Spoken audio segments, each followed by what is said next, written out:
SpaceX is doing better than ever these days. The company is constantly in the news for breaking launch records. They are sending missions for Starlink, and they might just sign a contract with a few European space agencies as well. And just when you thought things couldn't get any better, they did. NASA has just ordered more SpaceX Astronaut missions, so make sure to stay until the end of the video to learn all about it. First up, SpaceX is breaking records left and right. 2022 has been the year for SpaceX. Every day they're in the news for achieving something remarkable. However, when we were in 2021, we thought that was the year for the company. But nope, they've already broken all of their previous records, and we're not even in December yet. In 2021, they sent a whopping 31 flights into space. It was the single highest number of flights by any organization ever. But within the first half of 2022, in July, they ended up breaking that record and sent 32 flights to space. Since then, they've had more launches and are expected to reach 50 launches. They're setting up a pretty tough precedent, not just for themselves, but for other companies as well, because there seems to be no sign of the California-based startup slowing down anytime soon. You might think of Jeff Bezos' Blue Origin as a competitor to Elon Musk's SpaceX, but that's merely a space tourism company. It hasn't achieved anything significant since its inception, and the company is having a pretty busy year. That's because of their own business, Starlink. Just recently, on August 31st, they launched another 46 satellites into space. But that doesn't mean that all they do is send Starlinks up there. They also send a lot, and we mean a lot, of missions for NASA, to the point where they've kind of become the industry gold standard. Let's see what their future looks like with the American Space Agency. Next up, NASA orders more SpaceX astronaut missions. The space exploration company will be launching 5 more astronaut missions to the International Space Station, also known as the ISS. All these missions will happen months apart from each other. This contract is till the end of the decade, with around approximately 1 per year. Once these 5 missions are completed, it will take their total contracted missions for the Crew Dragon astronaut capsule to 14. How much is this contract worth? Well, $1.4 billion.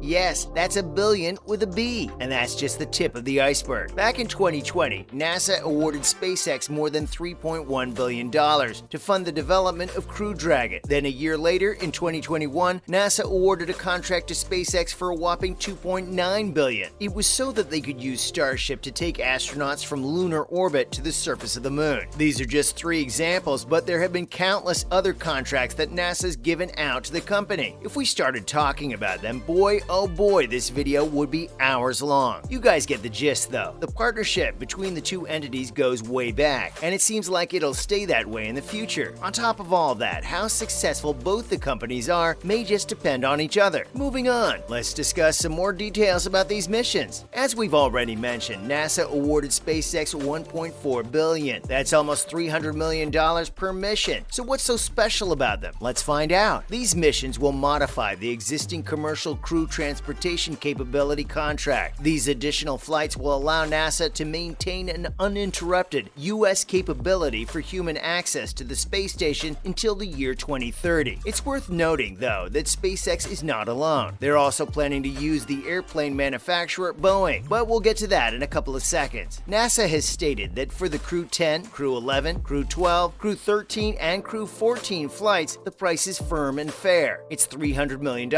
So we don't know about fair, but maybe that's just how much it costs to get humans or things up there. This package will include ground, launch, in-orbit return, recovery operations, and cargo transportation for each mission. As a result, the total for all the missions, including the additional 5 ones, will come out to $5 billion. Darn, who knew space travel was so expensive? How will we ever get to Mars then? And the good thing about this contract, if NASA needs additional modifications in the future, this will not prevent that. Alright, so as we promised, let's get to Boeing. NASA awarded contracts to Boeing and SpaceX in 2014 as part of a public-private partnership for its commercial crew program. However, SpaceX keeps getting additional contracts because Boeing's capsules are plagued by software glitches and valve malfunctions. They still haven't been able to pass a final test mission from NASA, but they might be able to do that by February 2023, according to speculation. SpaceX and NASA's Crew 4 mission is currently in orbit as we speak. Lastly, is SpaceX more competitive than Boeing? It seems like NASA may have just thrown money down the drain because of Boeing. Why do we say that? Well, because back in 2014, NASA narrowed the crew competition down to just these 2 companies. At the time, the airplane manufacturer got $4.3 $1.2 billion in funding to develop their Starliner spacecraft and 6 operational crew flights. After that, they gave another $287 million to the company. Even NASA's own Inspector General called that to be unnecessary. This brought the total money spent to around $4.48 billion. However, for the same services, the development of the Crew Dragon and 6 operation missions, SpaceX was paid only $2.6 billion. That's peanuts, isn't it? Well, not really. It's still quite a hefty amount, but almost 60% of what they paid the airplane manufacturer. Maybe they should just stick to building the 777s. As we mentioned earlier in the video, SpaceX's total contract value comes out to be $5 billion.